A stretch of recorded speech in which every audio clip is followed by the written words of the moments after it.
Bismillahirrahmanirrahim. Assalamualaikum warahmatullahi wabarakatuh. Selamat pagi. Selamat pagi, Nep. Selamat pagi, Fat. Sihat, Nep? Alhamdulillah sihat. Biasanya kalau orang peminat bola ni, pagi-pagi ni dia tak semangat sikit. Sebab apa? Sebab Euro kan tak ada semalam.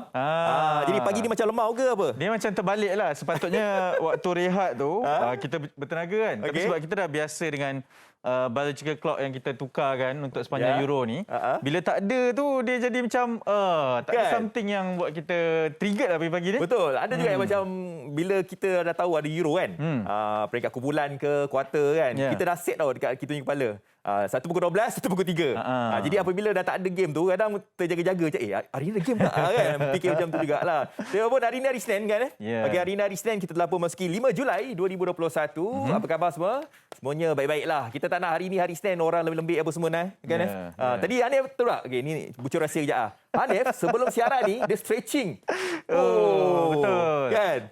Sebab sekarang saya sedang berada dalam fasa yang badan cepat lemau kan. Usia dah macam ni kan.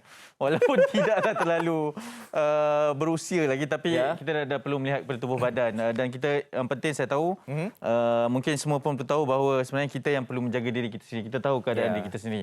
Saya belum bagi salam lagi. Assalamualaikum semua kepada semua penonton Malaysia hari ini. Selamat kembali bersama kami dan diharapkan agar semuanya baik-baik saja. Apatah lagi dah masuki bulan Julai. Separuh masa kedua bermula secara rasmi pada tahun 2021 ini. Walaupun ramai yang kata macam 2 tahun ini tak patut dikira lah. Daripada 2020 sehingga ke 2021 ni, apa pun kita harapkan agar segalanya dipermudahkan buat semua. Ya, insya-Allah, amin. Ada juga tanya hari ni ada negeri, contohnya 5 negeri. 5 negeri yang telah pun memasuki fasa yang kedua. Khususnya untuk anda yang berada dekat Pantai Timur, Kelantan, Terengganu, Pahang, Perlis dan juga Perak. Jadi negeri-negeri lain pun boleh juga masuki ke fasa kedua ini, tapi melihat juga dari segi kapasiti katil ICU, vaksinasi dan juga kita nakkan kadar keboleh jangkitan itu berkuranganlah. Contohnya dekat KL dengan Selangor ni, Hanif. Kita ni tak tahulah macam mana sebab kita ni macam orang luar juga. Kita ni tak tahulah sebab sekarang ni kan yang banyak kan kes-kes macam contohnya kluster-kluster industri dan sebagainya. Kita ni kadang apa yang kita mampu buat ni? Kita ni mampu berdoa jelah. Dalam masa zaman juga kita ni sebagai pengawal media pun kadang kita ni pun tolong juga kita bercakap dekat kita punya Instastory dan sebagainya kan. Tapi pendek kata ceritanya ni kita jaga diri kita masing-masing pun kena tahu juga. Dah jaga SOP ke, tak keluar rumah ke macam tu. Betul. Saya kira dah setahun lebih kita dengan COVID-19 ini. Kehidupan bersama dengan COVID-19 ini memang dah perlu diikuti dan dalam masa yang sama kita tak boleh dah nak lari dan percepatkan proses vaksinasi. Dan lebih penting, kalau tadi Fazli bercerita mengenai 5 negeri masuki fasa kedua. Betul. Sekarang ni satu Malaysia sebenarnya masuki fasa bersama dengan durian. Musim durian telah pun tiba dan kita saksikan terlebih dahulu apa yang bakal disajikan di Malaysia hari ini pada pagi ini. Jom. Royan dah berbunga, anak kita minang anak dara, anak dara bodoh. Teman jumpa di Padang Tenggala, kata drama sakit jatuh cinta, sakit lagi bila jatuh tangga. Kata drama cinta itu buta, nasib baik teman tak meraba-raba.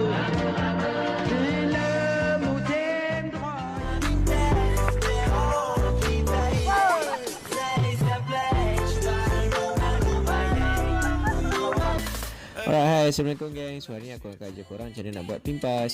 Okay, before kita start aku makan video sikit lah nak dapatkan tenaga. Okay, jom. Alright, ini adalah first step. Korang tengok betul-betul macam mana bersepak dari tepi. Nampak tu bola pergi. Cantik weh. Alright, so step kedua adalah sepak bahagian bawah bola. Okay, nampak tu slice kick. Alright, nampak aku contoh. Bagi slow mo lagi, nampak. Nampak tu cantik. Okay, resiko sikit. Okay, inilah contoh pertama. Contoh yang kedua, alright, kena banyak training geng, ingat sebab tak muna nak dapat benda ni. Itu teknik sepakan yang kalau orang main bola tahulah beberapa teknik kan, slice orang panggil macam potong pun boleh juga kan. Tapi kalau kita yang mesti kata yang tak pandai sangat ni main bola sepak macam tu juga. Ataupun lebih kalau orang kampung cakap apa? Sepak tonjol. Sepak tonjol sebab ke depan. Tapi Hanif tahulah nak sepak macam mana kan. Kadang-kadang kita sepak dalam keadaan semasa tu kan. Okey, kita nak teruskan. Yang pertama perkongsian berkaitan dengan durian pada ketika ini. Ramai yang berbicara mengenai durian, semua post pasal durian juga. Ada yang kata durian ini walaupun buah-buahan tempatan tapi harganya ibarat diimport dari luar negara kan. Itulah. Walaupun durian ni memang ada dekat negara kita ni memang banyak kan. Tapi itulah dia, ramai di antara penggemar durian ni pun ada juga cakap kenapa agaknya durian ni mahal. Tapi pandai sekarang ni peniaga ada yang cakap, ya sekarang ni kan PKP susah nak dapat durian kan. Saya rasa itu bukannya satu alasan lah kan untuk nak naikkan harga dan sebagainya. Nek, kita bersama dengan dua orang tokey durian pagi ni. Kita bawakan secara maya. Yang pertamanya seorang selebriti dan juga usahawan, Mila Jirin bersama dengan kita. Yang keduanya adalah Arif Abdul Hamid, usahawan durian Lockdown. Apa khabar kedua-duanya? Assalamualaikum. Waalaikumsalam warahmatullahi wabarakatuh. Tapi awal-awal kita nak tanya, mana durian kami ni? Mana? Belum sampai lagi Arif. Tak apa, kami tunggu sampai tengah hari ini. Mila, Arif, sekarang ni musim durian, kalian juga adalah pengusaha durian ataupun penjual durian lah sekarang ni. Mungkin boleh kongsikan terlebih dahulu realitinya durian di kala pandemik 2021 ni. Mila, mungkin boleh mulakan, silakan. Oh, insyaAllah. Assalamualaikum semua. Selamat pagi. Salam. Okey. Alright. Okey, macam saya, Alhamdulillah kita bawa durian daripada balik Pulau Pinang selama hampir 2 minggu dan semalam adalah hari terakhir kita menjual durian balik pulau kerana is already end season dekat sana. Dah susah nak dapatkan durian. Jadi saya buat keputusan untuk stop untuk tahun 2021, insyaAllah. Berjumpa semula tahun 2022. Dah habis. Dah habis. Alhamdulillah. Prosesnya tak mudah ya. Saya dalam masa almost 2 minggu ni kita bawa masuk lebih kurang 8 tan durian dan kita ulang-alik daripada Pulau Pinang. Saya bawa lori sejuk beku daripada Puchong ke Pulau Pinang, bawa balik durian datang sini. Durian ni sebenarnya, meniaga durian ni sebenarnya ada risiko tau. Risiko dia tinggi. Sebabnya buah ni bukan boleh tahan lama sangat.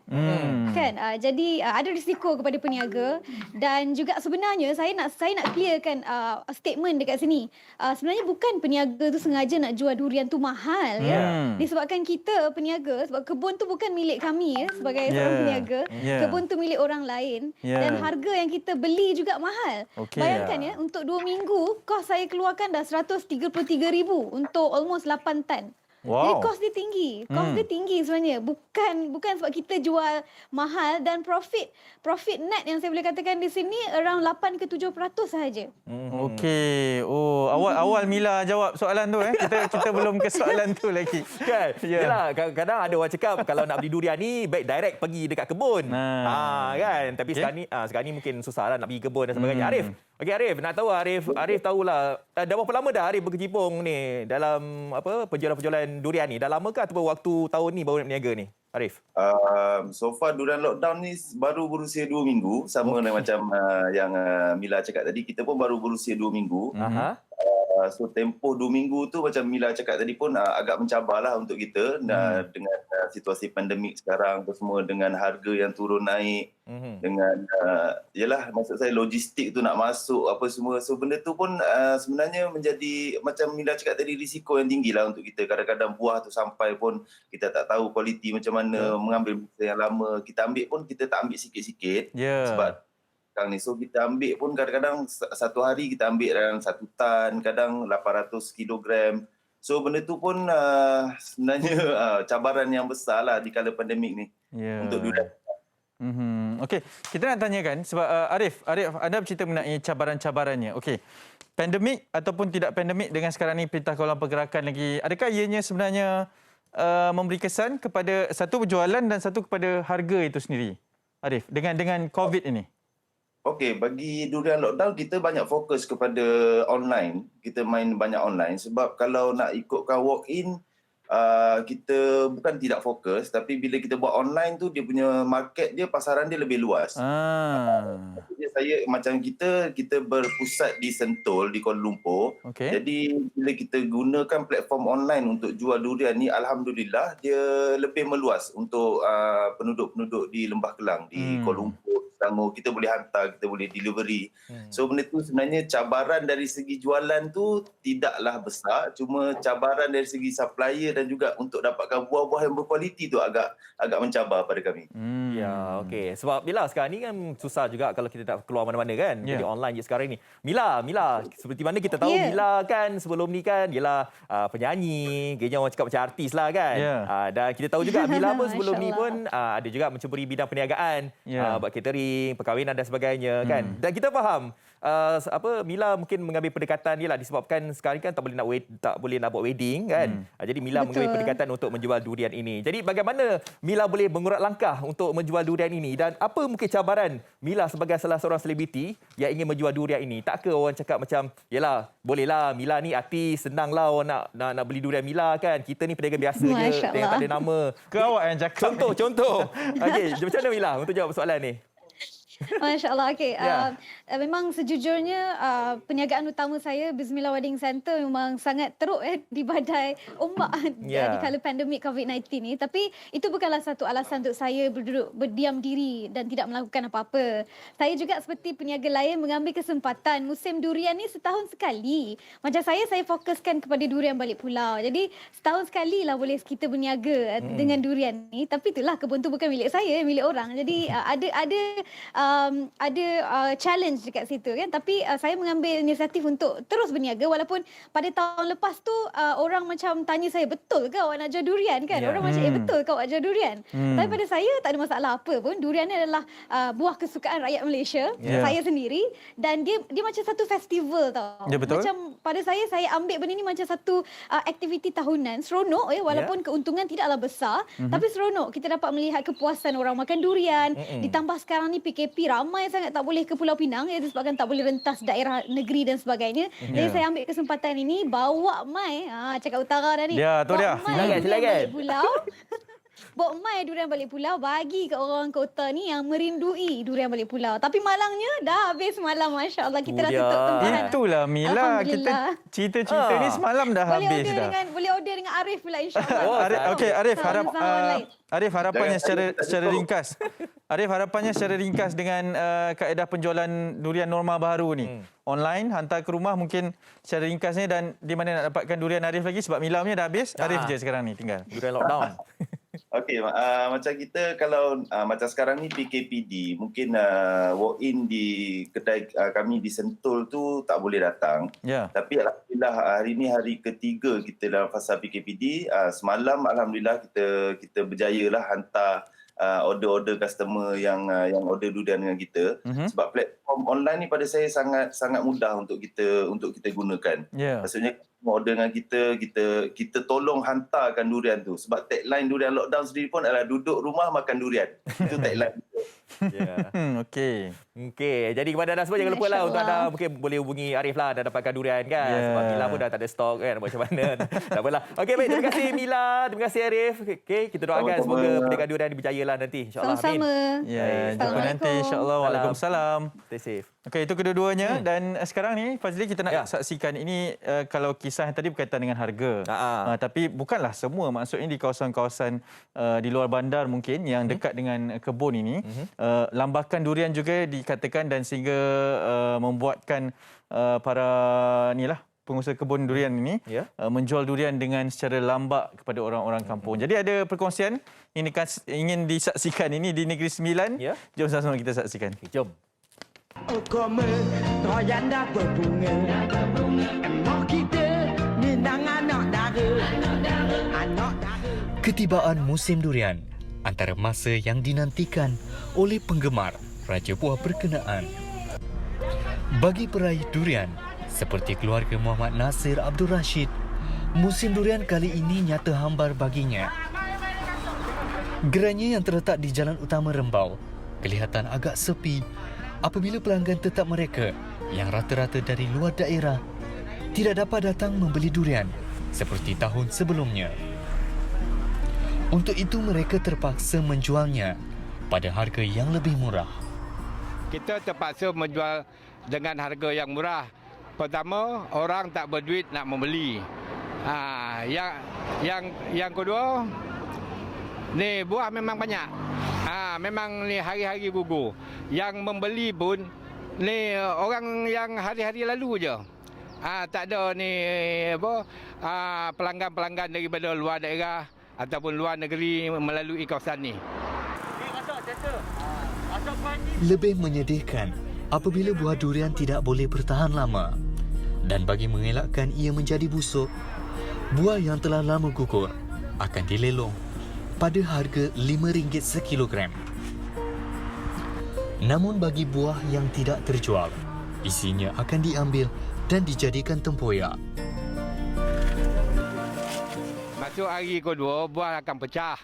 Lepas tu, buah-buah ni terpaksa kita buat tempoyak lah. Dah habis ni orang tak ada yang nak beli lagi kan. Kita terpaksa buat tempoyak.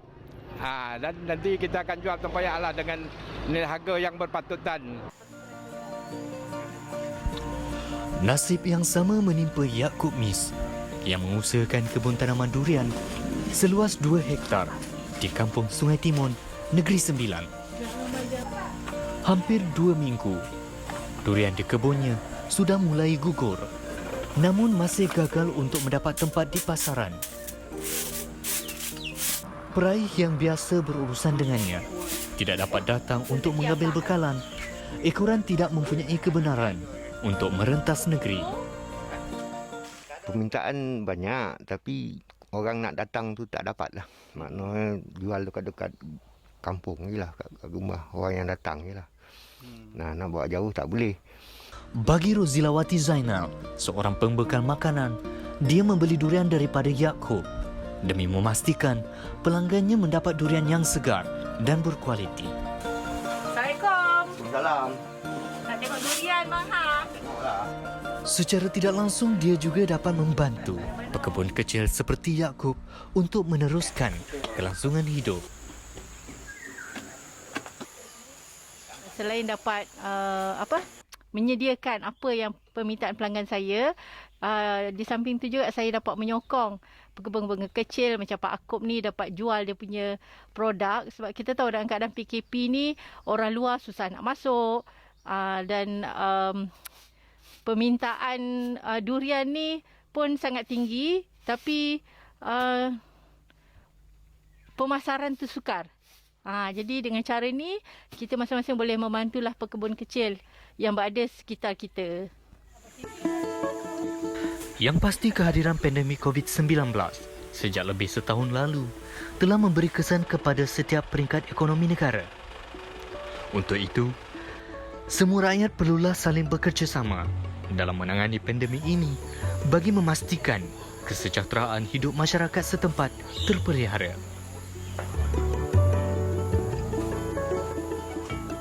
Baik, pastinya dalam seminggu dua ini topik durian akan kerap diperkatakan di mana-mana. Kita boleh lihat tentang jualan dan juga orang membeli durian. Apapun, jaga kesihatan, makan berpada-pada, itu yang paling penting sekali. Tak kisahlah durian apa yang anda inginkan, nak lepaskan keinginan pun tak apa, tak ada masalah. Okey, daripada perusahaan durian, kita ingin beralih kepada satu lagi topik yang membabitkan ekonomi. Apatah lagi dengan dasar 4IR negara pada ketika ini yang walaupun di kala era pandemik ini, perlu juga diteruskan, perlu juga dipergiatkan, dan tidak lain tidak bukan rasanya elok untuk kita bicara mengenai perkara ini adalah bersama dengan Menteri di Jabatan Perdana Menteri Hal Ehwal Ekonomi Datuk Seri Mustafa Mohamed yang telah pun bersama dengan kita secara panggilan video saja. Assalamualaikum, selamat pagi Datuk Seri. Wassalamualaikum warahmatullahi wabarakatuh. Apa khabar? Salam sejahtera. Terima kasih saudara Hanif. Sihat walafiat. Datuk Seri, mungkin sebelum kita ke arah perkara ataupun topik yang ingin kita bincangkan, tadi kita melihat kepada orang menjual durian ni. Datuk Seri, mungkin Datuk Seri boleh kongsikan adakah durian juga menjadi makanan kegemaran Datuk Seri? InsyaAllah. Bukan saja saya, malah seluruh rakyat Malaysia dan ramai orang Cina di negara Cina pun banyak minat durian. Cuma orang Eropah tak suka lagi. Kalau Eropah, Amerika gemar durian, insyaAllah pasaran akan semakin meluas. Orang Jepun pun belum gemar durian lagi. Jadi kita sudah berjaya untuk mengaruhi sebahagian masyarakat dunia lah. Orang India pun lagi. Dalam dunia ni, orang Cina, orang India ni kira 40% penduduk dunia. Jadi kalau kita dapat menembusi pasaran Cina, India untuk durian ni, InsyaAllah kita akan dapat, petani-petani kita akan dapat pulangan yang lebih lumayan lah. Ya. Betul, itu juga antara saya percayalah perancangan dari pihak kerajaan sendiri kan. Datuk Seri, nama mesra yang orang panggil Datuk Seri adalah Tok Pa kan. Mungkin boleh ceritakan terlebih dahulu berkaitan dengan asal usul nama Tok Pa ini diberikan? Sukar untuk kita jejak sejarah ni. Tapi bermula ialah kita di Malaysia ni ada anugerah kan. Yeah. Datuk Seri, ya, apabila saya dianugerah oleh darjah Datuk ini, maka kalau nak nama singkatlah susah. Datuk Mustafa tu payah kan, apa panjang kan. Jadi saya gembiralah kerana dah jadi jenama umum seluruh negara lah. Datuk Pa ni ramai seluruh dunia, seluruh Malaysia ni. Yeah. Tetapi Datuk Pa yang saya ni mungkin jenamanya kukuh je lah, boleh tahan. Yalah, lebih mudah dan lebih mesra lah nama singkatan tu. Datuk Seri, kita melihat ingin memberikan sedikit trivia lah kepada penonton-penonton di Malaysia hari ini. Mungkin dengan perkongsian pada pagi ini difahamkan jawatan yang pertama selaku menteri adalah Menteri Pembangunan Usahawan pada tahun 1995. Mungkin setakat ini selepas tahun 2021 ini berapa kementerian sebenarnya Tok Pa sendiri sudah berada dalam kabinet, dan difahamkan Datuk Seri adalah antara menteri yang paling berpengalaman selain daripada Yang Berhormat Perdana Menteri dalam kabinet pada ketika ini, Datuk Seri.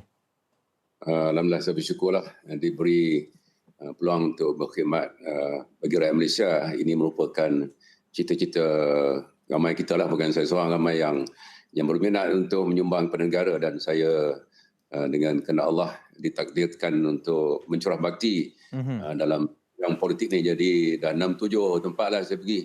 Jadi bermula dengan saya lama di Kementerian Kewangan ya. Jadi 6-7 sama sekali. Sekarang di unit perancang ekonomi ni sebenarnya tempat yang kedua lah, kali kedua saya di sini. Okay. Saya lama di Kementerian Perdagangan Antarabangsa Industri 9 tahun.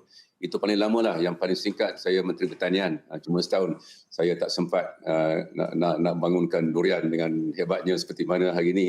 Pasaran durian sudah pun meluas ke China, tapi terlibat juga lah semasa Menteri MITI usaha-usaha untuk menembusi pasaran China, termasuklah untuk menjual durian ke negara China. Jadi lama di Menteri Perdagangan Antarabangsa Industri, Pertanian cuma setahun. Saya juga pernah menjadi Menteri Pengajian Tinggi, bertanggungjawab pada universiti.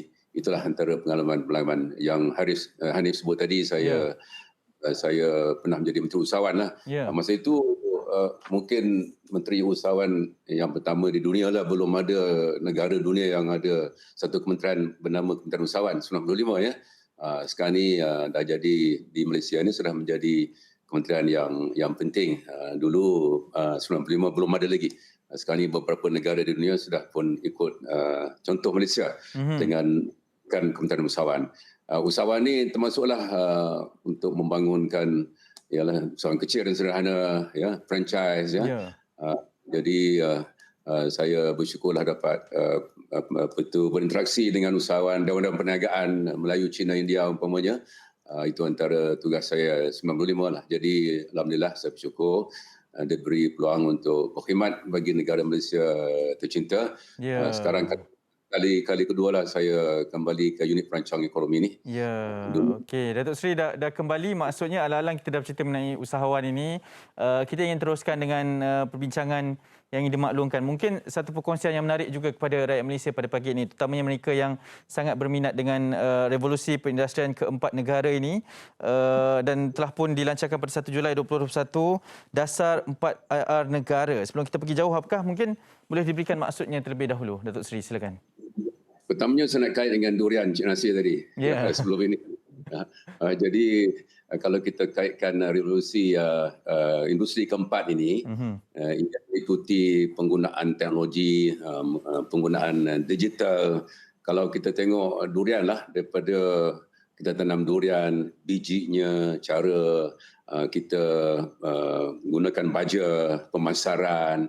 Jadi ini semua berkait dengan teknologi. Yang pertama teknologi dari segi baja, pembajaan. Sekarang ni racun-racun umpamanya boleh gunakan drone.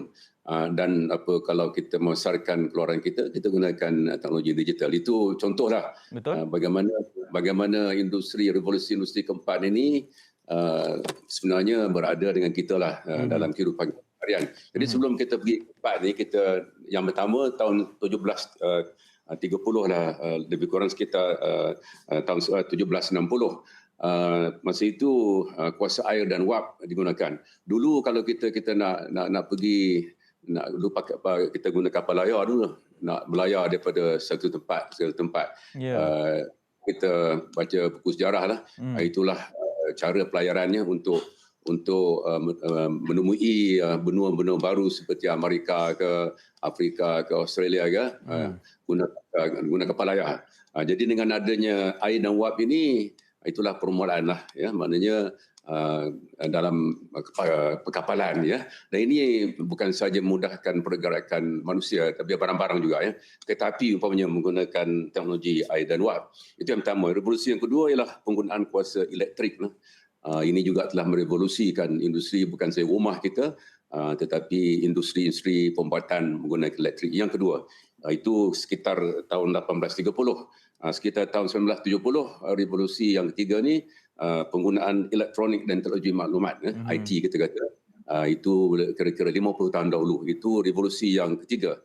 Revolusi keempat ni ada pengkaji menyatakan bermula tahun 2014 barulah. Ini berkaitan dengan otomasi, penggunaan internet, ya, data raya, ya, integrasi sistem, robotik lah. Ini antara ciri-ciri industri revolusi industri 4. Jadi baru sekitar 6-7 tahun perkataan kata-kata. Jadi 1 Julai lalu saya dengan Yang Berhormat Menteri Sains, Teknologi Inovasi Yang Amat Seraya KJ melancarkan dasar ini, ya. Dasar ini adalah penting untuk kita selaraskan semua usaha kerajaan. Ini bukan benda baru dah dengan kita dah, ya. Dalam bidang pembuatan umpamanya sudah ada robotik, ya, otomasi. Ini sebahagian daripada revolusi industri keempat, ya.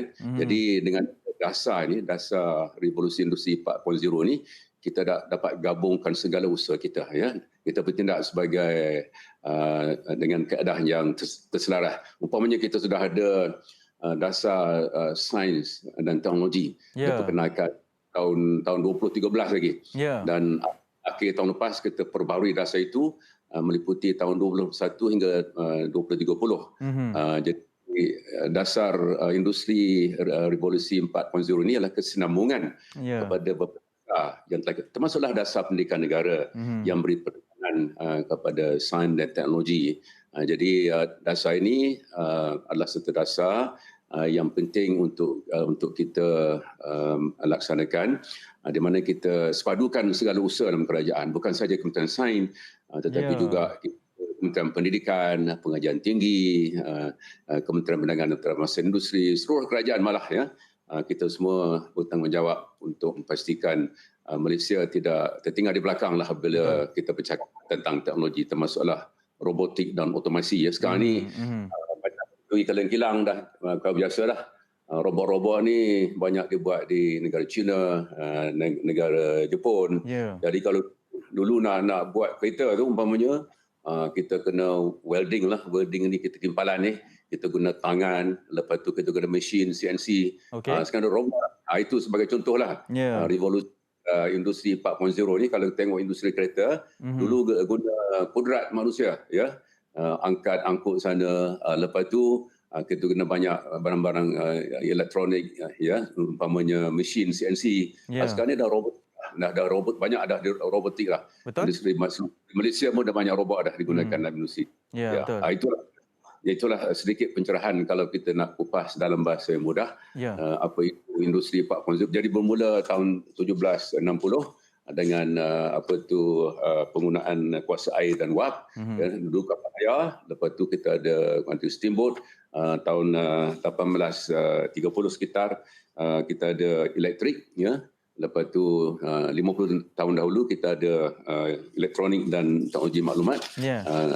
Kira-kira 2014, ya, terma ini digunakan. Revolusi industri 4.0 ini digunakan secara meluas dunia untuk kita memberi nama kepada kaedah sekarang di mana kita integrasikan internet, kita pakai IT, kita pakai otomasi, kita pakai robotik, ya, semuanya dirangkumkan untuk membolehkan kita mengeluarkan barang-barangan dengan lebih cekap lagi. Ya.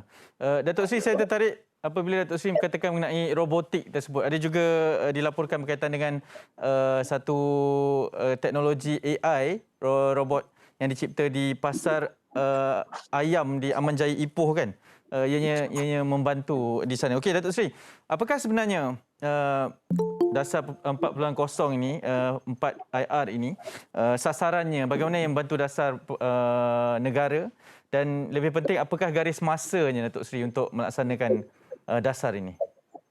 Yang pertama, ia akan beri faedah kepada orang ramai lah, masyarakat, kepada perniagaan dan juga kepada kerajaan. Tadi Sri Hanif sebut pasar Aman Jaya tadi, di Ipoh ni, bukan robot yang untuk mengangkut barang, untuk cuci lantai, yang komplit lah, yang menyeluruh. Ini sebagai satu contoh yang kita boleh lihat bagaimana ia satu kaedah yang perlu kita gunakan. Jadi kenapa kita perlu ni? Kerana kalau kita terlekat pada takluk lama, kalau dari segi bakat kita, sekolah kita, universiti kita tidak berubah dari segi kurikulumnya umpamanya, sudah pasti kita akan terkebelakang. Jadi garis masanya kita 10 tahun, ya.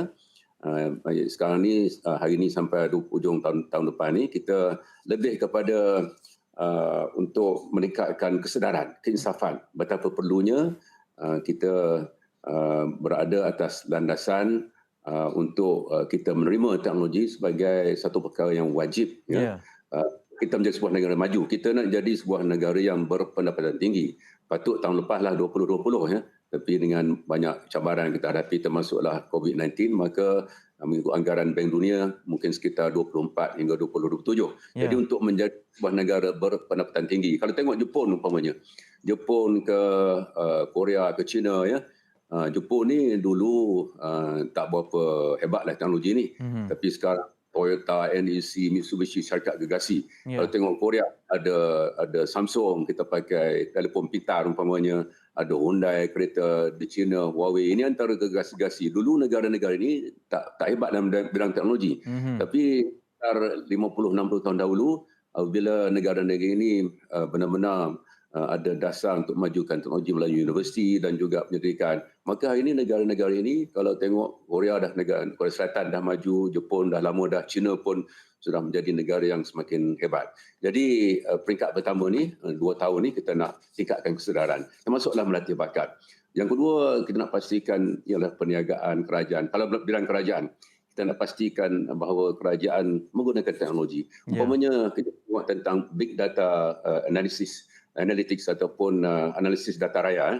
Saya nak kongsi Jabatan Perangkaan. Kita ada Jabatan Perangkaan juga, tanggungjawab saya. Mereka banyak mengutip data.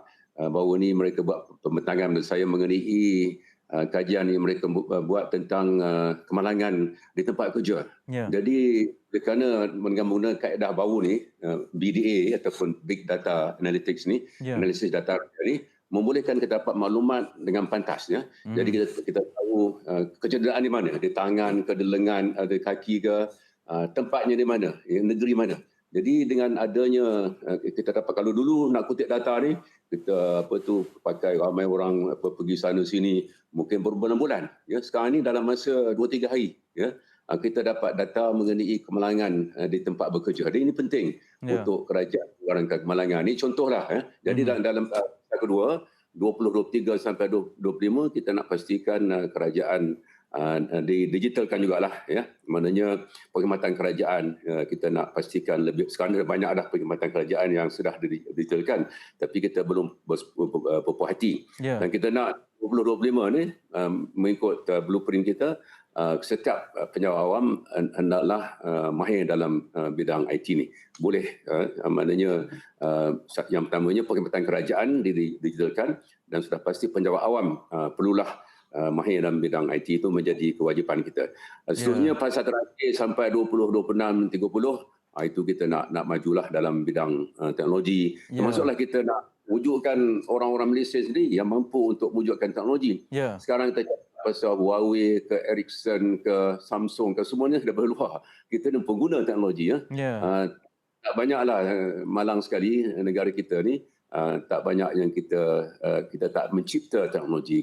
Kalau negara China, Jepun, Korea, Eropah, Amerika lah lebih-lebih lagi mereka mencipta teknologi. Jadi fasa terakhir 26-30 tu kita harap kita akan lebih ramai rakyat Malaysia mampu mencipta teknologi. Umpamanya kita ada pertanian, kita ada petani pintar. Kita pakai drone itu alhamdulillah lah, tapi itu belum lagi kata-kata pertanian pintar. Setakat kita drone untuk baja ke untuk meracun tanaman kita kawasan Severda ke, itu bukan pintar lagi. Pintar daripada orang kata end to end, daripada awal hingga hujung, daripada tanam benihnya, bajanya, daripada kita kait buahnya, daripada kita perah buah kelapa sawitnya, semua sekali daripada awal hingga hujung kita nak menggunakan teknologi. Prosesnya. Datuk Seri, maafkan saya Datuk Seri, sebelum kita ke arah tu, mungkin sebab masa sangat mencemburui kita, Datuk Seri, secara ringkasnya harapan dari pihak kementerian dan juga Datuk Seri sendiri berkenaan dengan dasar 4IR ini, Datuk Seri. Yang pertama, kita nak tingkatkan kesedaran betapa pentingnya Malaysia kita pastikan dari segi sekolah dan universiti umpamanya kita perlu lahirkan lebih banyak lagi pelajar dalam sains dan teknologi. Dan yang keduanya, kurikulum di sekolah dan TVET dan vocational dan lain universiti nak disesuaikan keadaan semasa. Tapi akhir sekali kita nak pastikan ia beri faedah kepada masyarakat, pada perniagaan, pada kerajaan. Dan masyarakat, cara kita hidup. Umpamanya sekarang ni kita ada rumah pintar, kita nak pasang aircon ke, nak elektrik ke, kalau bidang pengangkutan umpamanya kereta, orang cakap tentang kereta tak ada driver sekarang jadi mana kita nak mudahkan kehidupan kita, nak tingkatkan mutu hidup kita supaya kita boleh ada seimbang antara kehidupan kita dan kerja, riadah dan sebagainya. Bila kita guna teknologi lebih seimbang hidup kita. Bagi bisnes, kalau kita lebih digital, durian umpamanya tadi, Cik Nasi Rembau tadi, umpamanya, ataupun orang Seri Jeli ke umpamanya menggunakan teknologi digital untuk masarkan produk mereka. Jadi itu yang ketiga, yang pertama masyarakat, yang kedua perniagaan kita nak transformasikan. Kalau tidak, kita tak akan berdaya saing, tak boleh jual barang kita ke luar negara. Dan akhirnya kalau kerajaan naklah menjadi ketua lah, menjadi pemimpin dalam usaha ini. Maknanya kalau kita tak boleh suruh rakyat, orang berniaga, tapi kerajaan di belakang dalam bidang teknologi. Jadi kerajaan juga harus menggunakan lebih banyak teknologi untuk menyampaikan khidmatan kepada rakyat dengan lebih cekap, lebih berkesan untuk memuaskan rakyat. Itulah ringkas kita, Hanif. Datuk Seri, terima kasih banyak-banyak. Maafkan saya, masa sangat mencemburui kita. Kita jumpa nanti insya-Allah. InsyaAllah. Terima kasih. Sama-sama. Assalamualaikum. Salam. Baik, itu dia Datuk Seri Mustafa Mohamed, Menteri Jabatan Perdana Menteri Ekonomi, berbicara mengenai dasar industri 4.0 yang baru sahaja dilancarkan. Dan sekarang kita nak berhenti seketika kerana selepas ni banyak lagi perkongsian akan kami bawakan di MSI. Jangan ke mana-mana.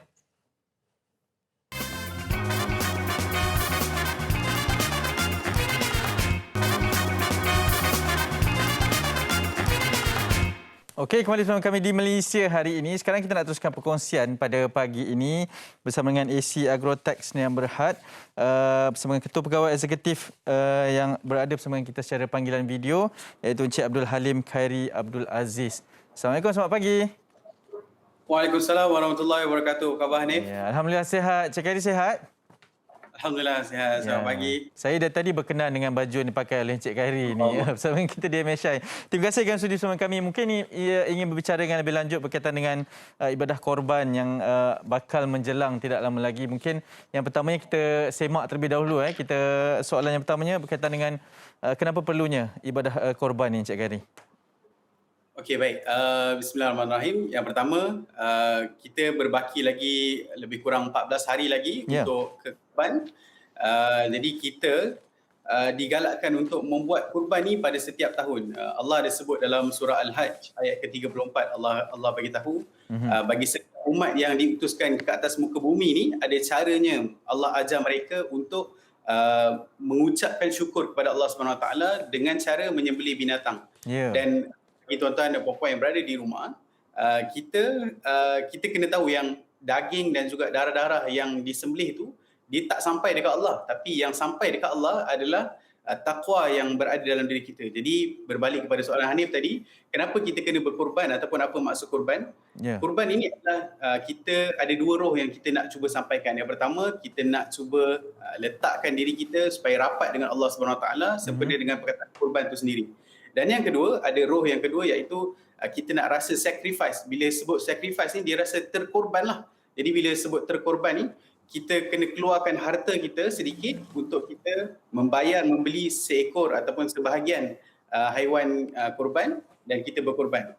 Jadi kenapa itu dipanggil korban? Sebab kita kena keluarkan harta kita. Jadi hukum kepada korban ini adalah sunnah muakkad, dan ada ulama yang mengatakan barang siapa yang ada harta akan tetapi tidak melakukan kurban, maka harta dia tersebut berada dalam keadaan makruh. Makruh ni maksudnya Allah benci ataupun Allah tak suka harta yang dia ada. Ya, Tuan, sangat menarik dengan penjelasan diberikan ibarat ulang kaji kepada kita semualah. Tapi soalan yang saya percaya kerap ditanyakan pada waktu ini adalah berkaitan dengan SOP, apatah lagi dengan pandemik COVID-19. Bagaimana sebenarnya kita ingin menyantuni ibadah korban, tapi dalam masa yang sama kita perlu menjaga keselamatan masing-masing juga, Tuan. Okey, baik. Di Malaysia ni Jabatan Agama Islam telah pun mengeluarkan SOP korban.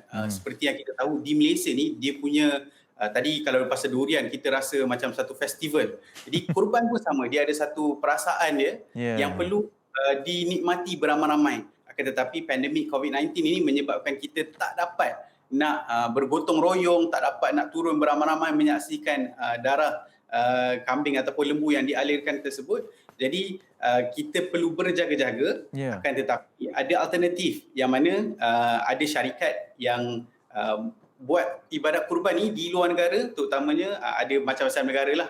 Jadi ini sebagai alternatif sahaja. Yang kami nak tekankan, yang terbaiknya buat kurban di tanah air sendiri ataupun buat akibat di tanah air sendiri. Tapi sekiranya tak ada, kita ada alternatif lain di negara lain yang mana mereka pun mengamalkan SOP juga.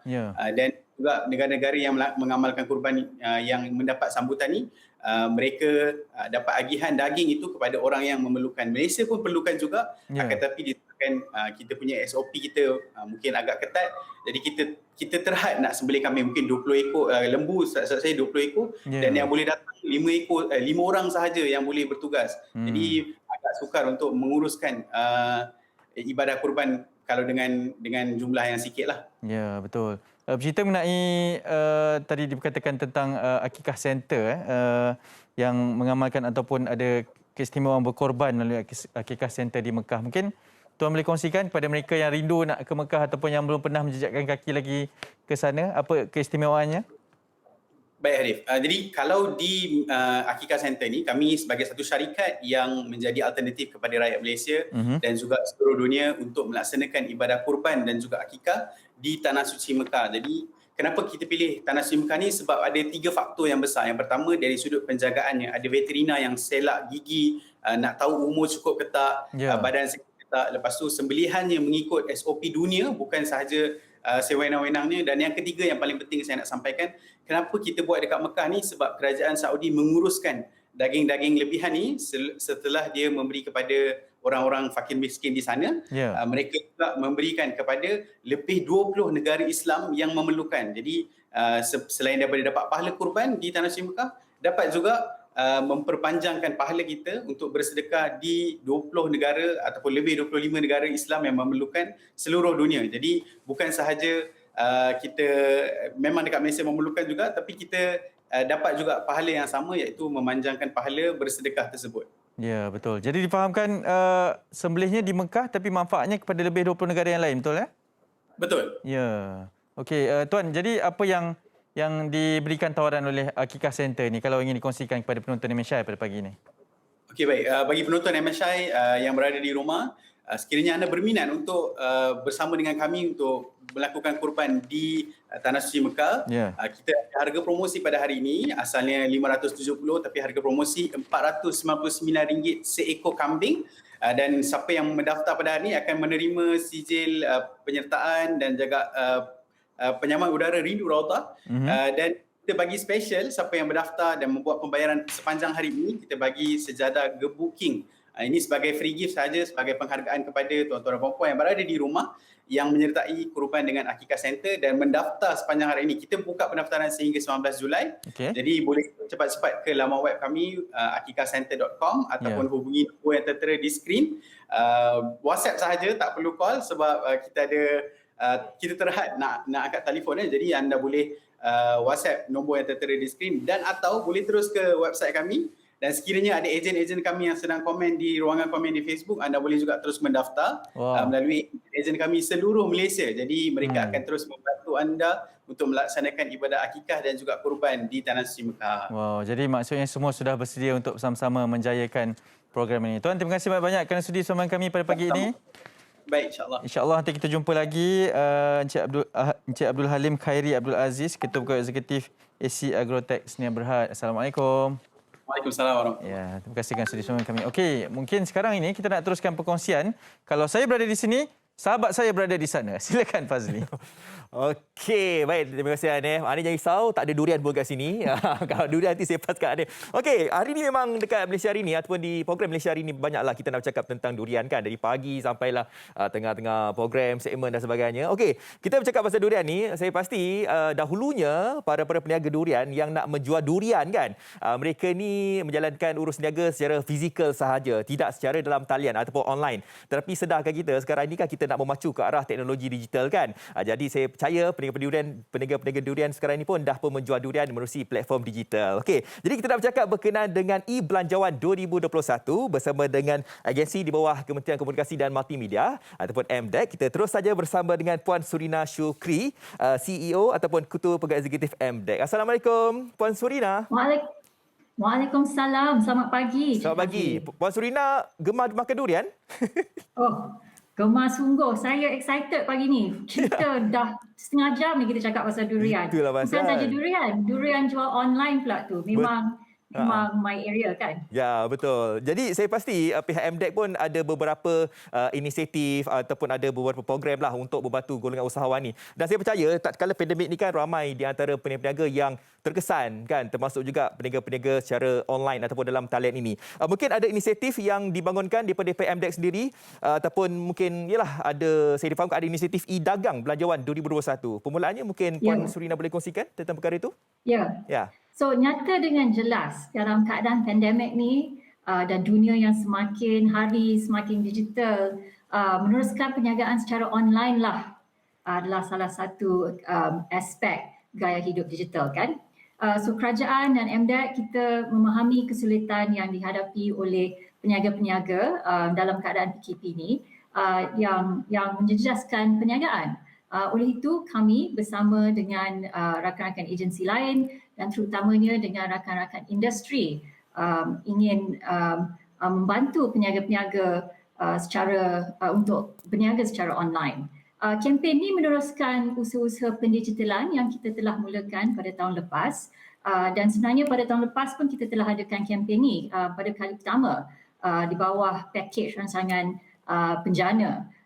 Di mana kempen ini telah memanfaatkan lebih 220,000 perniagaan dan tahun ini kita perbesarkan lagi dengan dan menambah baikkan dengan ciri-ciri berkat dengan kerjasama sektor swasta. So apakah maklumat kita dengan kempen ini? Pertama sekali, bagi peniaga-peniaga yang belum lagi jual online, yang belum berniaga secara digital, kempen ini adalah untuk memberikan kesedaran dan pengilmuan pertama sekali.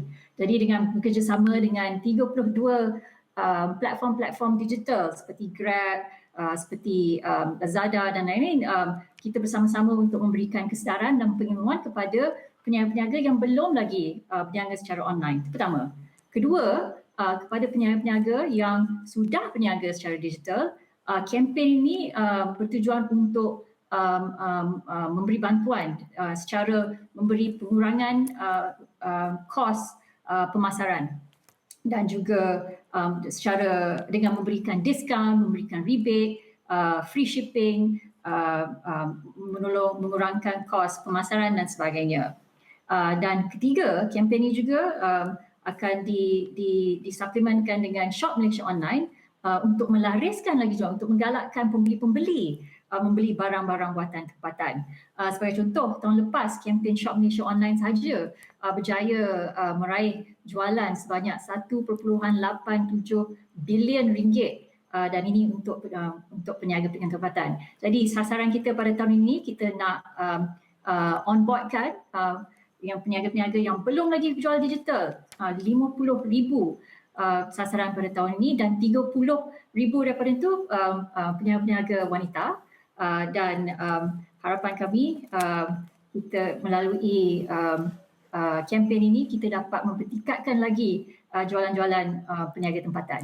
Ya, Puan Surina, kita dah pun bercakap tentang platform e-dagang ni kan. Apa sekarang ni pun kita memang nak cashless kan dalam apa saja urusan jual beli. Tapi itulah dia, mungkin antara beberapa kekangannya mungkin masyarakat-masyarakat yang berada dekat luar bandar kan. Jadi saya percaya pihak MDEC pun mungkin mengatur pelbagai program, inisiatif untuk memberikan pendedahan kepada usahawan digital ini. Jadi mungkin Puan Surina boleh kongsikan tentang apakah mungkin pembaharuan ataupun apakah program yang dijalankan daripada pihak MDEC untuk dalam pelaksanaan inisiatif seperti mana yang Puan Surina katakan tadi. Ya, khususnya kepada peniaga usahawan luar bandar. Saya kongsikan satu contoh ya. Pada tahun lepas ada satu usahawan ni, dia di Kuala Nerang, di Kedah. Dan Kedah ni lebih kurang 50 km daripada bandar besar. Tapi bila dia menjual dari online, dia jual simple je. Dia jual minyak wangi kereta. Tapi sebab dia boleh jual secara online, pasaran dia tidak tertakluk kepada fizikal saja. Jadi dia berjaya meraih jualan lebih daripada 38,000 sebulan. Sebab pasarannya bukan saja terhad kepada tempat dia. Tadi masa kita dengar pasal durian tadi, Encik Arif bercerita dia sekarang di Sentul, tapi sebab dia boleh berjual online, dia meluahkan lagi ke Lembah Kelang. Jadi usaha ini dalam memberi pengilmuan ni, kita akan memberikan usahawan-usahawan menunjukkan kaedah macam mana nak menggunakan platform-platform digital ni. Tapi bukan saja platform-platform digital, kita akan juga menunjukkan macam mana nak menggunakan pemasaran secara digital, macam mana gunakan gunakan media sosial, macam mana nak gunakan e-commerce, nak gunakan influencer, KOL dan sebagainya. Dan menerusi kempen ni, kos-kos onboarding. Kadang-kadang salah satu kesulitan yang kita dengar, nak naikkan platform ni pun ada bayaran dia, tapi melalui kempen ni semuanya dijalankan secara percuma. Yang hanya diperlukan buat registration, khususnya registration bersama dengan SSM.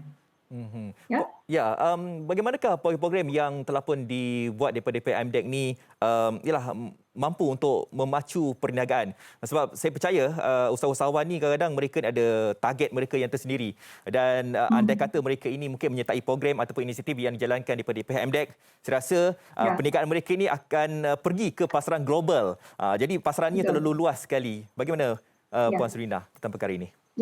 So tadi saya bincang, saya katakan tahap pertama pengilmuan. Jadi di MDEC dan juga rakan-rakan industri, kita ada banyak program-program untuk mengajar macam mana nak naikkan online. Program seperti e-usahawan. Dan pada ketika ini kita sedang memperluaskan lagi program itu untuk menggunakan lagi pusat-pusat internet yang sedia ada di seluruh negara. Di samping itu,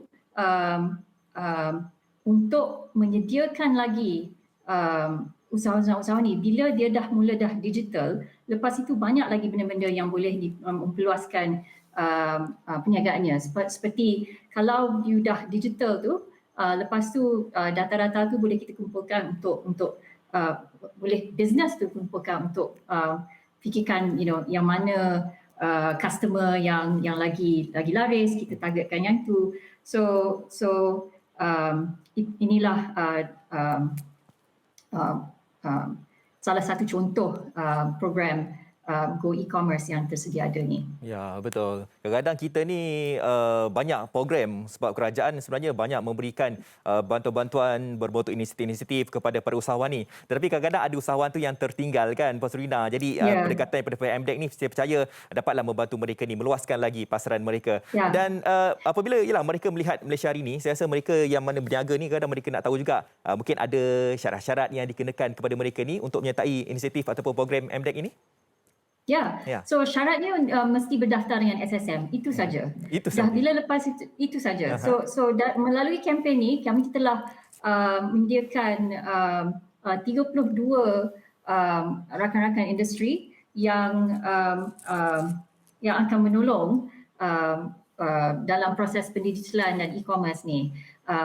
So peniaga-peniaga usahawan-usahawan ni dalam proses pendigitalan ni dia lain-lain ya. So ada yang belum mula. So kalau yang belum mula dengan usaha kerjasama dengan platform-platform ni, kita akan memberikan handholding macam mana nak daftar, macam mana nak set up, macam mana apa yang peralatan yang diperlukan.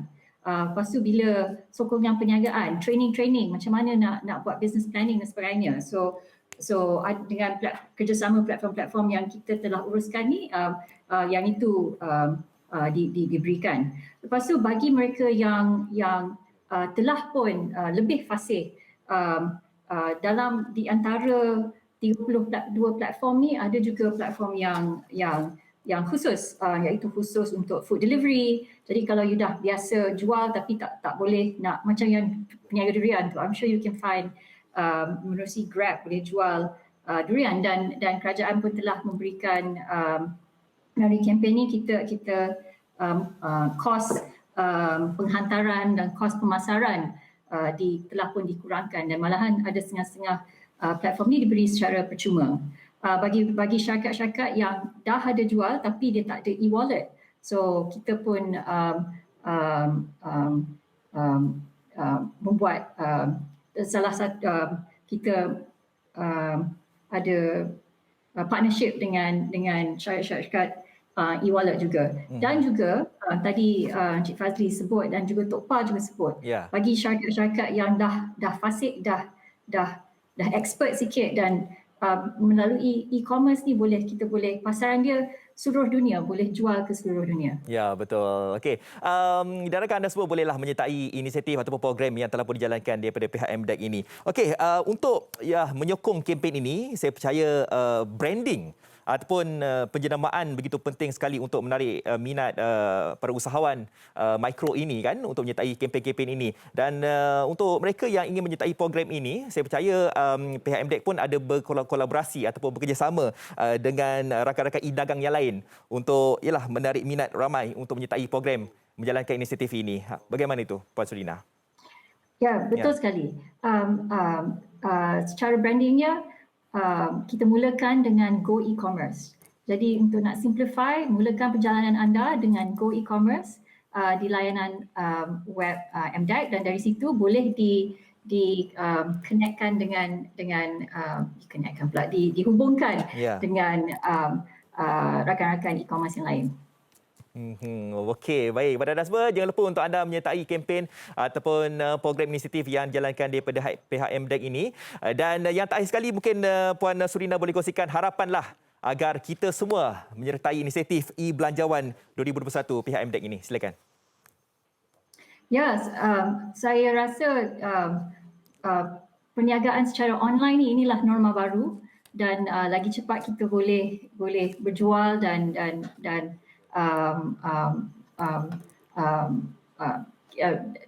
kita akan memanfaatkan semua. So kalau yang takut, jangan bimbang, jangan bimbang. It's not as hard as you think. So saya wishkan selamat maju jaya semua. Betul. Kita nak melahirkan 3 teras utama, iaitu teras strategik untuk rakyat Malaysia ini berkemahiran digital, perniagaan diperkasa secara digital dan juga untuk pelaburan digital. Okey, baik. Terima kasih Puan Surina di atas masa yang diberikan. InsyaAllah lah ramai di antara kita yang menyertai program ataupun kempen yang dijalankan daripada pihak MDEC ini. Baik, terima kasih Puan Surina.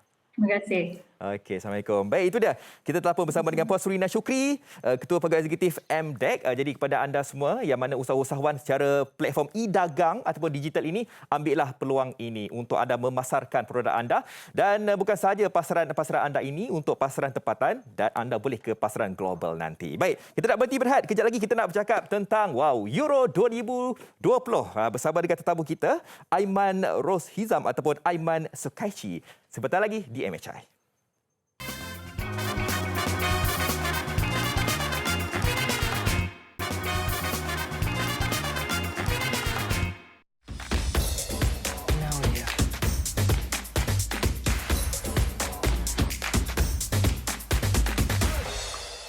Okey, kita telah memasuki segmen yang dinanti-nantikan sebab segmen ni dah nak hujung lah. Okey. Sebab kita dah nak masuk ke semi, lepas tu final, jadi dah tak lama lagi lah. Okey. Macam semi, final. Ya, betul. Sikit lagi, 4 pasukan pun masih lagi tinggal, iaitu Itali, Spain, Denmark dan juga England. Secara realitinya memang kita harapkan agar perlawanan yang menarik untuk semi separuh akhir nanti. Betul. Okey, bukan kita saja selaku pemain ke-12 pada pagi ini. Kita ada Aiman Roshizam sama dengan kita. Assalamualaikum, selamat pagi Aiman. Waalaikumsalam warahmatullahi. Ya. Selamat pagi tu. Selamat pagi. Ini baju jersey apa ni nak tengok agak-agak. Boleh tunjuk jersey klasiko. Okey, tempatan lah support tempatan. Okey Aiman, Euro, awak juga adalah salah seorang pengulas di Liga Malaysia juga yang masih lagi mengorak nama lah kepesadak industri pengulasan tempatan ni. Aiman, Euro ni apa yang awak boleh rangkumkan dengan 4 pasukan ni? Adakah menepati ramalan ataupun kenapa England bakal juara, Aiman? Saya tak cakap apa England bakal juara.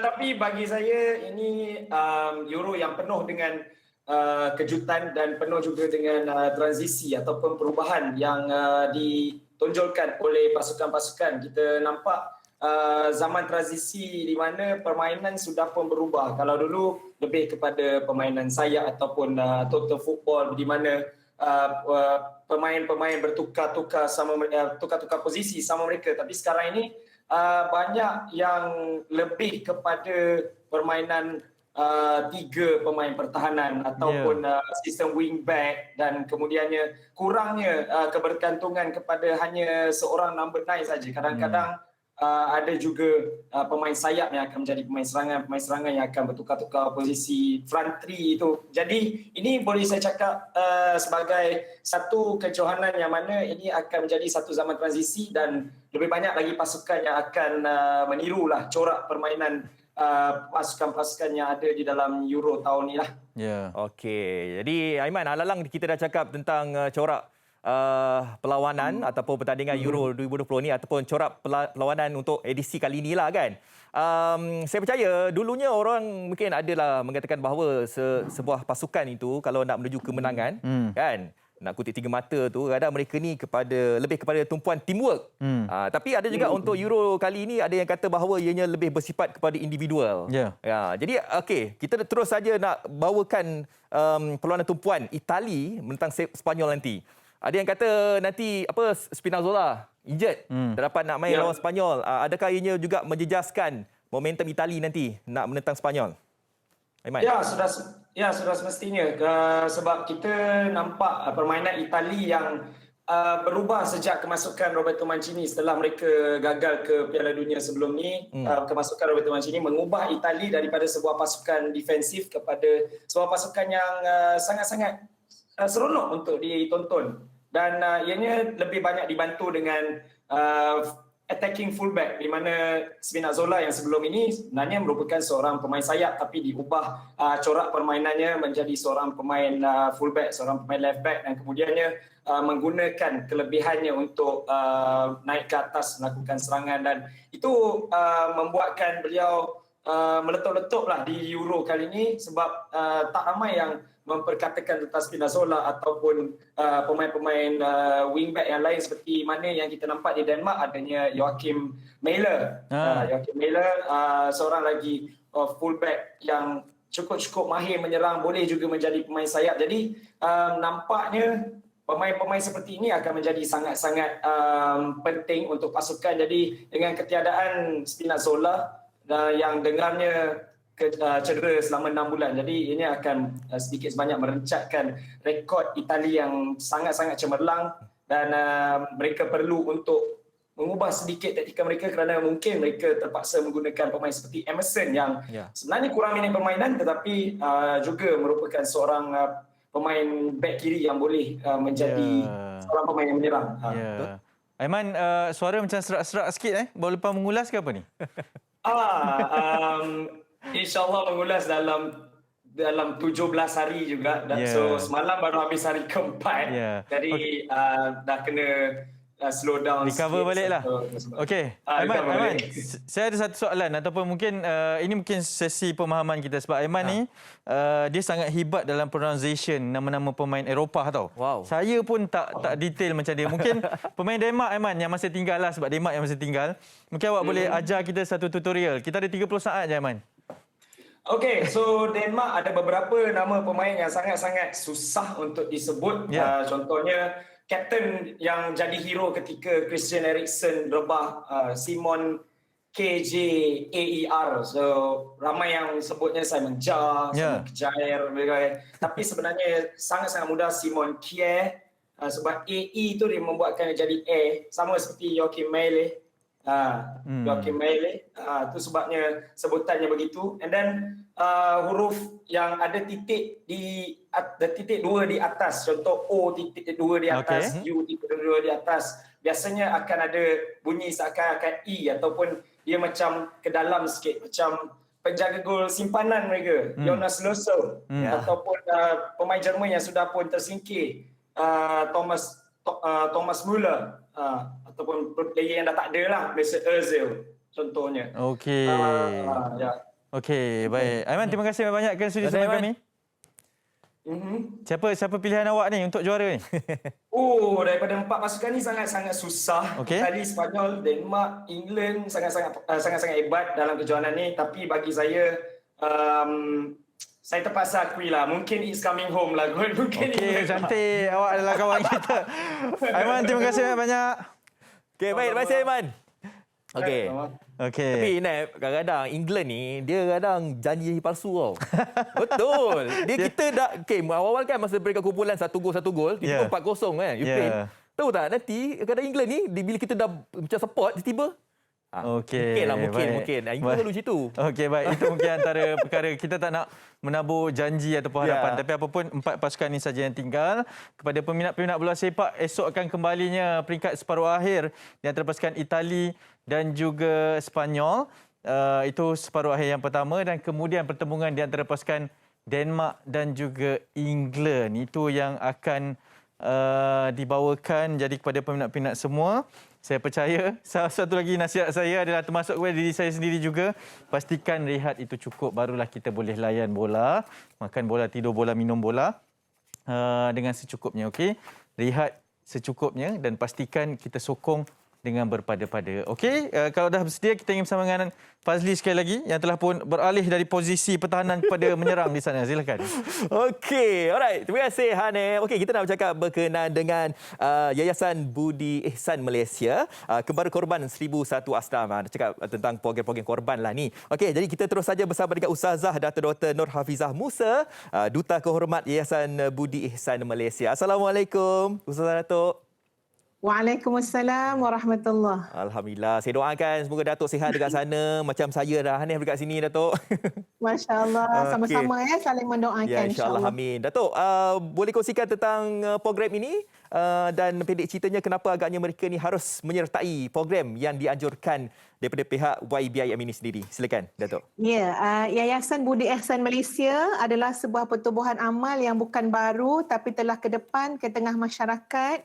Ia memberikan bantuan pelbagai bentuk, bantuan makanan harian, bantuan kecemasan tunai, penambahbaikan rumah asnaf dan sebagainya. Cuma yang kita nak fokuskan pada hari ini adalah tentang program kembara korban 1001 asnaf. Masya Allah, subhanallah, dah tak lama dah untuk kita sama-sama menyambut Hari Raya Haji ni, tuan-puan sekalian. Dan jangan ketinggalan untuk sama-sama melaksanakan ibadah korban. Yayasan Budi Ihsan Malaysia, untuk pengetahuan seluruh rakyat Malaysia, di mana kita mengadakan ibadah korban ini insya-Allah di tiga tempat. Pertama dalam negara Malaysia sendiri, yang kedua di negara-negara yang susah yang perlu kita bantu seperti di Afrika, ya, Nigeria, dan juga pada tahun ini kita buat juga ibadah korban di negara Palestin sebagai solidariti kita terhadap sahabat-sahabat kita di sana, ya, yang kita tahu menghadapi kesusahan dari sudut mempertahankan tanah air mereka. Jadi kita boleh pilih yang mana-mana satu. Kalau program dalam negara, sahabat-sahabat sekalian, pihak Yayasan Budi Ihsan Malaysia bekerjasama dengan Koperasi Grup Transformasi Ruminan GTR yang akan berperanan bekalkan haiwan-haiwan ternak ni. Mungkin ada yang bertanya kan, banyak ni mana ambil lembu kambing kan? Ya. Jadi dibekalkan oleh Koperasi Grup Transformasi tadi, ya, dan diagihkan. Kalau untuk program luar negara pula, Fazli, program luar negara, YBIM bekerjasama dengan negara-negara Afrika, ya, negara-negara Afrika, dan untuk rekod tahun lepas dia 30,000 penyertaan telah diuruskan alhamdulillah oleh YBIM. Ya. Tahun ni je kita nak mula-mula cuba dengan Palestin, di mana kita mendapat kerjasama daripada pertubuhan tempatan di sanalah di Gaza, ya, dan insya-Allah jadi maknanya pilihan tu sangat banyak supaya tidak ada yang ketinggalan dalam menunaikan ibadah korban, ya, insya-Allah. Saya suka tengok lembu-lembu YBIM ini sebab apa? Sebab gemuk-gemuk semuanya kan, macam puas hati je kalau kita dapat melakukan ibadah korban ini. Ustazah ataupun Datuk, ya, mungkin boleh kongsikan tentang antara kelebihanlah sekiranya kita menyertai program ibadah korban ini daripada pihak YBIM, dan boleh ceritakan tentang harga-harganya berapa? Datuk? Ya, saya. Biasanya antara yang menjadi maknanya kita sangat memberikan perhatian dari sudut betul ke tak betul ni, macam mana diuruskan kan. Jadi tuan-puan jangan risau. InsyaAllah ibadah korban bersama dengan YBIM, sebenarnya YBIM telah mendapat memperolehi sijil ISO 9001 hingga 2015 dalam penganjuran ibadah korban. Jadi maknanya kalau dah ada sijil ISO ni maknanya sudah terbukti alhamdulillah dari sudut ketelusan, kelancaran ibadah korban tu. Yang kedua, harga pakej yang kita tawarkan, Fazli, sebenarnya insya-Allah semua peringkat boleh. Daripada serendah RM390 tuan-puan sekalian untuk satu bahagian. Kalau nak seekor lembu RM2,730. Tapi kalau yang harga yang rendah-rendah ni kita buat kat luar negara lah, Afrika, Nigeria dan sebagainya. Dan kelebihan yang ketiga, kita ada kekuatan sokongan logistik, ya, dengan sama ada dengan pihak berkuasa negeri-negeri terlibat, ya, jabatan agama, ada kelurusan penganjuran, dan alhamdulillah YBIM dibantu oleh 3,000 petugas untuk melaksanakan ibadah korban pada tahun 1442 Hijrah ini, insya-Allah. Insya-Allah. Tadi Datuk ada bagi tahu juga kan, untuk program ini bukan sahaja dianjurkan di dalam negara kita, malahan dianjurkan juga untuk negara-negara luar, contohnya negara-negara seperti Palestin kan, yang memerlukan bantuan daging-daging ini kan. Dan tak dilupakan juga dekat dalam negara pun banyak juga membantu kan golongan asnaf ini kan. Kenapa pentingnya ataupun kenapakah perlu untuk kita membuat ibadah korban ini di luar negara seperti mana negara-negara yang Datuk sebutkan tadi? Ya, sebenarnya alhamdulillah, ya, untuk negara kita Malaysia, kita dapat lihat betapa masyarakat Malaysia yang budiman, yang dermawan, ya. Saya percaya, ya, kita ada stok yang insya-Allah yang sesuaianlah, seimbanglah dengan keperluan masyarakat Malaysia itu sendiri. Tapi yang di luar negara juga kita kena berikan perhatian, contohnya negara Afrika, ya, negara-negara yang rakyatnya miskin, ni boleh tengok dekat skrin lah, ya, macam mana mereka sebenarnya hidup dalam keadaan kebuluran, ya, dan kesusahan. Makna nak dapat makan daging tu bukan senang. Bahkan sebenarnya ada video yang kita sediakan menunjukkan bagaimana ada anak-anak tu yang hanya minum air daripada air apa yang bertakung, ya, makan apa sajalah. Maknanya bila kita datang berikan daging-daging korban, itu adalah tanda keprihatinan ukhuwah fillah, ya, dalam Islam antara kita dengan mereka walaupun berlainan bangsa dan juga bahasa. Fazli, kalau dekat Palestin, Fazli, Mungkin harganya agak mahal kalau Palestin, tapi masya-Allah Malaysia dan Palestin ni dia macam dah terlalu erat ya, dia punya rasa tu kan. Jadi bila kita sama-sama menghidangkan, menyajikan, menyumbangkan daging-daging korban kepada sahabat-sahabat saudara kita di Palestin, saya rasa ini semua mengeratkan solidariti kita terhadap perjuangan mereka yang menghadapi susah payah yang kita semua maklum. Betul, insya-Allah. Amin. Datuk, mungkin Datuk boleh kongsikan secara ringkasnya bagaimanakah caranya untuk mereka mendaftarkan diri untuk menyertai ibadah korban ini. Silakan Datuk. Baik, insya-Allah senang je. Bagi perhatian ya seluruh rakyat Malaysia. Pertama apa dia?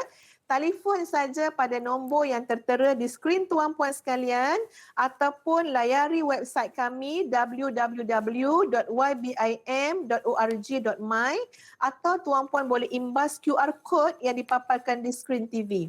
InsyaAllah tuan-puan bersama dengan YBIM insyaAllah terjamin pengurusannya dan dapat CJ penyertaan dan insyaAllah mungkin juga boleh mendapat hadiah istimewa daripada kami di Yayasan Budi Ihsan Malaysia. Ya, insyaAllah. Amin. Sekali lagi saya nak beritahu untuk anda yang ingin menyertai ibadah korban ini, untuk satu bahagian RM390 sahaja, untuk seekor lembu RM2,730 sahaja. Masya Allah. Itu dah saya rasa dah murah, dah berbaloi lah untuk anda semua. Baik, terima kasih diucapkan kepada Ustazah Dato' Doktor. Terima kasih.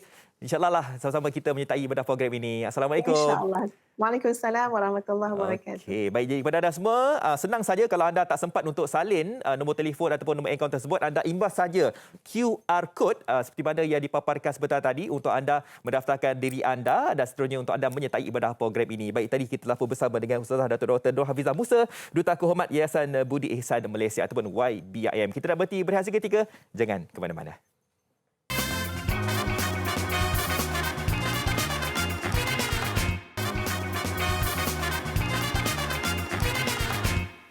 Okey, kembali bersama kami di Malaysia hari ini. Dah hampir tiba di penghujung. Jadi seperti biasa, kita ingin bawakan kepada anda berkaitan dengan satu peringatan hari demi hari akan kami bawakan. Ini berkaitan dengan angka-angka lah. Statistik COVID-19 malam juga dilaporkan dengan jumlah yang masih lagi tinggi. Berpangkal 6, 6,045 kes dilaporkan semalam sahaja dengan 63 jumlah kematian. Dan dilaporkan daripada 63 jumlah kematian ini, banyak sekali yang mengalami simptom ataupun penyakit-penyakit lain sebenarnya. Tapi ada juga kematian yang hanya disebabkan oleh COVID-19 sahaja semata-mata. Betul. Kita harapkan bahawa tidak ada berlaku lagi lah sebarang peningkatan ataupun ada kluster-kluster baharu. Okey, ini dia taburan-taburan mengikut negeri masing-masing. Seperti biasalah, Selangor masih lagi champion 2262 dan diikuti oleh negeri-negeri yang lain pula. Okey. Dan keseluruhannya kita dah pun hampir mencapai dekat 800,000 kan. Jadi kita harapkan, yalah macam saya sebut awal-awal tadi lah kan, kita doakanlah saja akan berlaku penurunan. Kluster di tempat kerja masih lagi tinggi kan Nef? 11 malam dilaporkan. Dan lainnya adalah kluster lain. Tapi saya takut bila awak cakap seperti biasalah, Selangor masih champion tu. Itulah. Itu bukan seperti biasa yang kita inginkan. Ini dilaporkan tadi kes kematian 63 kes. Lihat comorbidity tu ada 51, maksudnya ada penyakit lain, dan 12 yang tiada penyakit lain. Hanya disebabkan oleh COVID-19 semata-mata. Dan kes brought in death ini yang dibawa ke hospital, maksudnya meninggal dunia di tempat lain selain daripada hospital, ada 7 tadi Fat. Ini kadar tadi kita dah tadi kita sudah tengok tadi kadar R0 pun masih lagi berada di paras atas 1.0.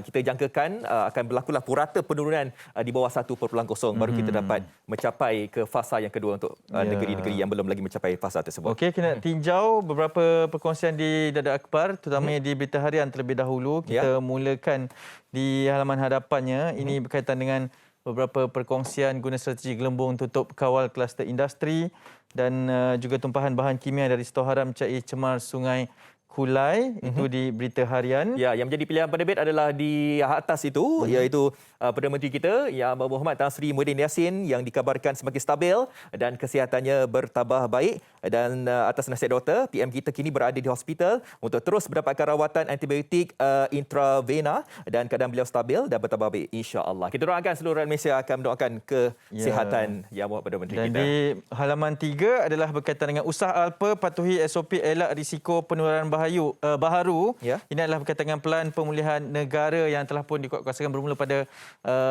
minggu lalu sehinggalah pada hari ini juga difahamkan dengan 5 negeri beralih ke fasa kedua PPN mulai hari ini selepas penuhi nilai ambang. Jadi ada fasa demi fasa yang perlu kita ikuti. Seterusnya di Metro dipaparkan berita hadapannya, misi bendera putih golongan terkesan terus dibantu. Andai kata anda mengibarkan bendera putih, di atasnya berita sedih ni, di mana gaduh bawa musibah, bayi mati tersilap tetak. Dan menjadi pilihan penerbit adalah di muka surat 3. Ini gambaran yang menggambarkan frontliner kita lah. Contohnya macam yang sekarang ni, penghantar makanan ini yang rosak motornya di tepi jalan walaupun tengah hujan-hujan, tapi sanggup juga untuk memberikan bantuan ataupun memberikan pesanan apa yang kita minta. Contohnya macam makanan, apa sahaja yang mereka pesan. Kita doakan semoga urusan-urusan frontliner ini dipermudahkan, insyaAllah. Seterusnya di NSTP, di muka hadapannya memang sangat membimbangkan dengan tajuk Red Flag, urgent measures are being taken to alleviate the pressure as bed use surpasses 85% in Klang Valley Public Hospitals. 85%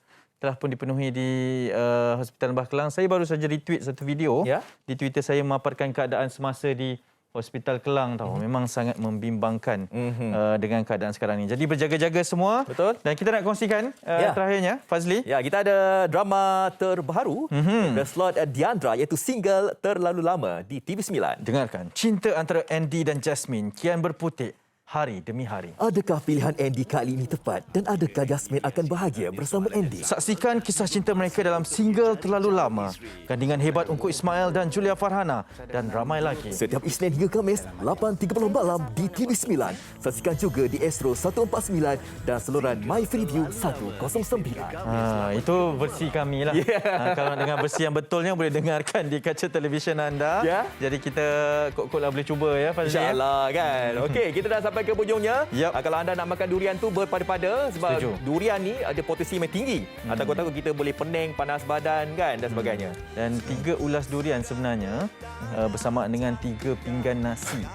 Itu antara fakta. Jadi esok akan kami bawakan berkaitan dengan DNA tertukar bayi antara kes yang tular juga, dan ini mungkin untuk penjelasan bersama berkaitan dengan prosedur-prosedurnya juga. Okey? Ya, insyaAllah kita jumpa lagi esok. Terima kasih, Nif. Terima kasih, Fazli. Jumpa lagi. Assalamualaikum. Bye-bye. England.